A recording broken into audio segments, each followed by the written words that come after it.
আপনাদের মনে আছে কিনা জানি না, এইরকম ডেইজি ছিল 10টা ক্যান্ডেল, যেটা হচ্ছে এক আপুর জন্য বানাইছিলাম, একটা ক্যান্ডেলের জন্যই 10টা ক্যান্ডেল বানাইছিলাম। ওই আপুনার নেয়নি, কারণ ওনার না কেন জানি মনে হয় যে কালারটা ওনার মন মতো হয়নি। পরবর্তীতে আমার খুব খারাপ লাগছিল শেয়ার করার পরে আপু ওই দিনই আমাকে নক দিয়ে অনেকবার সরি বলে এবং বলে যে আপু আসলেই বুঝতে পারিনি যে সেদিন আমার খারাপ লাগছিল, আমি অনেক রাত জেগে বানাইছিলাম, কারণ যেহেতু ডেইজি মোল্ড আমার একটাই ছিল। পরবর্তীতে আপুর খুবই গিলটি ছিল।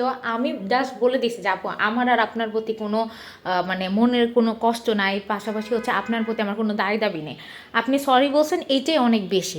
আসলে এই বিষয়টা একদম খুবই সিম্পল, যে আপনি ভুল করছেন, জাস্ট একটা just say sorry, that's enough.